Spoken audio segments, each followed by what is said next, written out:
విద్యాసాగర్ గారు పిఠాపురంలోనే అది అవుతుందని నేను నమ్ముతున్నాను. ఓకే ఓకే ఓకే చూద్దాం ఏం జరగబోతుందో. రైట్ విద్యాసాగర్ గారు, మీరు హోరాహోరీగా ప్రచారం చేశారు, అధికార పార్టీ హోరాహోరీగా ప్రచారం చేశారు. ఇది రాజకీయం ప్రజాస్వామ్యం కాబట్టి తిరిగి అధికారంలోకి రావాలనుకోవడంలో వైఎస్ఆర్ కాంగ్రెస్ పార్టీ తప్పులేదు, అపోజిషన్గా ఉండి పొజిషన్లోకి రావాలనుకోవడంలో మీది తప్పులేదు. అయితే గతంలో రాజశేఖర రెడ్డి 2 సార్లు కంటిన్యూగా గెలిచారు, మళ్ళీ ఆ హిస్టరీ ఇప్పుడు మేము రిపీట్ చేయబోతున్నాం, ఈసారి మాదే విజయం అని అటు నాగార్జున గారు చెప్తున్నారు.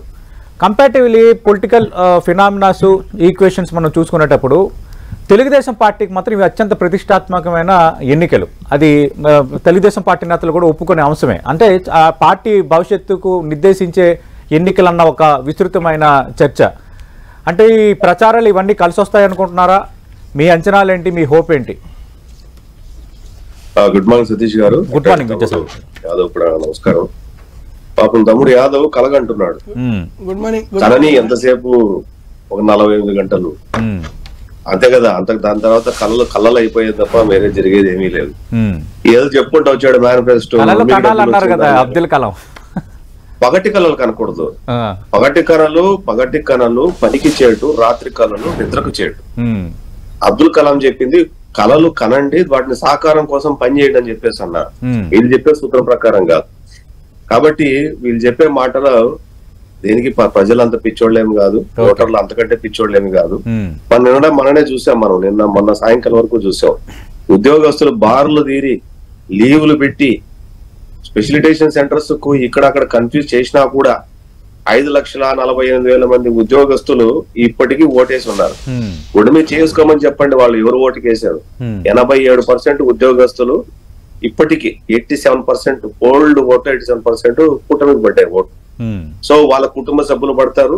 తర్వాత మిగిలిన 3.5 లక్షల మంది అంటే ఎలక్షన్ విధులకు లేనటువంటి వాళ్ళు కూడా రేపొద్దున వాళ్ళు ఎన్డీ కూటమి అయిపోతున్నారు. అట్లాగే దాని తర్వాత వాళ్ళ కుటుంబ సభ్యులు కూడా. It will comes around 10 to 11% of the vote share. 10 to 11% of the vote share it is going to కూటమి. సో వాళ్ళ కళ్ళలు చెప్పారు, కళ్ళలు అవుతాయి తప్ప కళ్ళలు నిజమైతే అవకాశం లేనే లేదు. వీళ్ళు ఎంతసేపు అయినా మీకు సంక్షేమ పథకాలు వచ్చాయి లేదా, మీకు సంక్షేమ పథకాలు వచ్చాయి లేదా, సంక్షేమ పథకాలు ఏమైనా భూమి మీద వీళ్ళు మొట్టమొదటి కనిపెట్టారా? లేదు కదా. సంక్షేమ పథకాలు ఈ రోజు కాదు, ప్రజలు ఒకటి వీళ్ళు చెప్తున్నట్టు కానీ ప్రజలు కన్విన్స్ అవుతారనుకుంటే అది వీళ్ళ మూర్ఖత్వం తప్ప వైసీపీ వాళ్ళు మరేటి ఇంకోటి ఉండదు.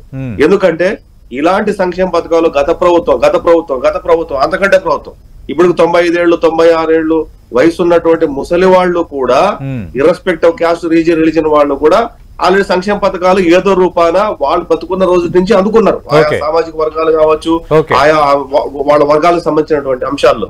ఏదో కొత్తగా వీళ్ళు వచ్చి ఇచ్చింది ఏమి ఉండదు కాదు. కాలక్రమేణా వచ్చినటువంటి మార్పుల ద్వారా మేము ఇది చేసాము అది చేసామంటే నీ జోబు నుంచి ఏమి తీసి ఇవ్వలేదు చెప్పి. విద్యాసాగర్ గారు ఇందాక నాగార్జున ఆయన మాట్లాడుతూ ఒక మాట అన్నారు, ఈ రోజు ఒక సెన్సేషనల్ ప్రకటన రాబోతుంది అదంతా కొట్టి పడేసేయండి. ఇప్పటి వరకు ఏం లేదు, అయిపోయింది. దాని కథ అయిపోయింది, పార్టీ కథ. అది ఈ రోజు ఖచ్చితంగా ఉండబోతుంది అంటున్నారు. తినబోతు రుచి ఎలాంటి ప్రకటన? రైతులు రుణమాఫియా లేదంటే ఏంటో చూద్దాం, నేను కూడా వెయిట్ చేస్తాను. అట్లా కాదంటే నేనేం చెప్తానంటే ఏం చెప్పినా ఇంటికి ₹1,00,00,000 ఇస్తానని చెప్పినా, బెంచ్ కారు తీస్తానని చెప్పినా జగన్మోహన్ రెడ్డి మాయ మాటలు నమ్మే పరిస్థితి లేదు. ప్రజలు ఒక అంశాన్ని ముడిపెట్టుకొని రాజకీయాలు సంక్షేమ పథకాలు ముడిపెట్టుకొని ఓటేస్తారని చెప్పి వాళ్ళు నమ్మటం అనేది, ఫండమెంటల్ గా నమ్మటం అన్నది వైసీపీ పార్టీ యొక్క మూర్ఖత్వం. ఎందుకంటే ప్రజలు ఒక సంక్షేమ పథకాలు దృష్టిలో పెట్టుకొని వేసేంత పరిస్థితి ఈ రోజు లేదు, ఉండదు, అది ఎప్పటికీ కాదు కూడా. ఎందుకంటే ప్రజలకు చాలా అంశాలు, ఒక ప్రభుత్వాన్ని ఎన్నుకోవాలంటే ప్రజలకు చాలా అంశాలు ముడిపడి ఉంటాయి. పెరిగిన నిత్యావసర ధరల దగ్గర నుంచి, కరెంటు ఛార్జీల దగ్గర నుంచి, వ్యవసాయం దగ్గర నుంచి, ఇండస్ట్రీల దగ్గర నుంచి, లేకపోతే వాళ్ళకి కావాల్సిన ఉద్యోగ వసతి కల్పన దగ్గర నుంచి, మౌలిక వసతుల కల్పన దగ్గర నుంచి చాలా అంశాలు ముడిపడి ఉంటాయి. నువ్వేదో మీ ఇంటికి నేను ₹1,00,000 ఇచ్చాను, నీకు ₹3 ఇంటి చేసి పట్టణ మీద నేను వేసేసి నీకు ₹3 ఇచ్చాను, నువ్వు నాకు ఓటే అంటే ఓటేసే పరిస్థితి లేదు. సతీష్ గారు నేను ఒక చిన్న ఎగ్జాంపుల్ చెప్తాను. వీళ్ళ అడ్వర్టైజ్మెంట్ ఒకటి ఉన్నది, వైసీపీ వాళ్ళ అడ్వర్టైజ్మెంట్ మూలం ఏంటంటే ఒక నవ యువకుడు, బహుశా యాదవుల వయసు ఉంటదేమో, ఆ యువకుడు జనసేన పార్టీ జెండా తీసుకొని వచ్చేసి అలసిపోయి ఇట్లా అనుకుంటూ వాకిల దగ్గర ఒక ఇది పెడతాడు. బహుశా అది బ్లర్ చేశారు కానీ సింబల్ అయితే కనపడుతుంది టీవీ యాడ్ లో.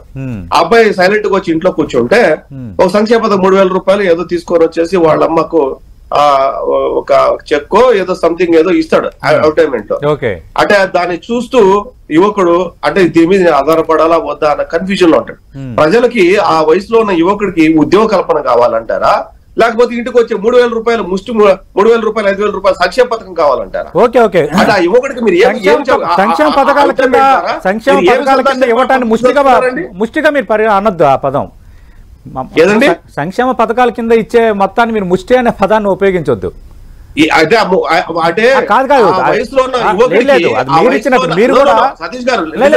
నేను మిమ్మల్ని ఇచ్చేయట్లేదు. మీరు కూడా సూపర్ 6 అనే అమ్మఒడి ఇలా మీరు కూడా కొన్ని పథకాలు ప్రకటించారు, మహిళలకు ఇస్తామని చెప్పారు, ఇవన్నీ చెప్పారు. ముష్టి అనే పదం ఉపయోగించారు, అది కరెక్ట్ కాదు. పేదలకు అందించే ఫలాలు అది వైఎస్ఆర్ కాంగ్రెస్ పార్టీ ఇచ్చినా బీజేపీ ఇచ్చినా ముష్టి అని అనొద్దు. సతీష్ గారు ఒక్క నిమిషం డిస్టర్బ్ చేయకండి.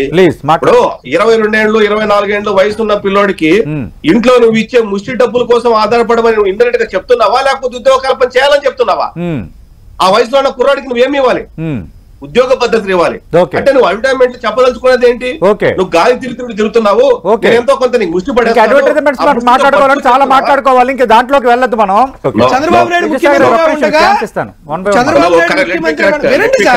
తమ్ముడు స్టాటిస్టిక్స్ తప్పు చెప్తున్నాడు. 2019లో విద్యాసాగర్ గారు మీకు ఛాన్స్ ఇస్తాను. మీరిద్దరే ఉన్నారు. I'm not going to disturb you. I'm not going to disturb you. Let me correct the figures. 2019లో పోల్డ్ ఓట్స్ 1,18,000 మంది ఏది ఉద్యోగస్తులది. అందులో 50% of the votes are invalid. 50%. నా ఓట్ పోల్డ్ ఓట్స్ ఇప్పటి వరకు అయిన ఓట్లు అప్లై చేసిన ఫామ్ 60 అప్లై చేసిన ఓట్లు 5,48,000 ఓట్లు. అందులో పోల్డ్ ఓట్స్ 99%. ఆ రోజు ఇంతే సంఖ్యలో ఉద్యోగస్తులు ఉన్నారు, but they were not applied for postal ballot. But this time 5,48,000 మంది అప్లై చేసి ఫామ్ 16 కి అప్లై చేసి స్పెషలైజేషన్ సెంటర్స్ వాళ్ళు ఓన్ నేటివ్ ప్లేస్ లో కానీ డిస్ట్రిక్ట్ హెడ్ క్వార్టర్స్ లో అంటే లీవ్ పెట్టి వాళ్ళు ఛార్జీలు పెట్టుకుని ఓటేసి వచ్చారు. That is the difference year between the 19 and 2024. నీ వయసు చాలా చిన్నది. వాడు వీడు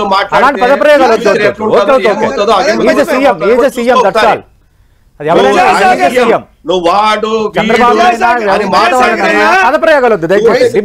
జాగ్రత్త యాదవ్. Confine to subject. చిన్నపిల్లడు రాజకీయాల్లో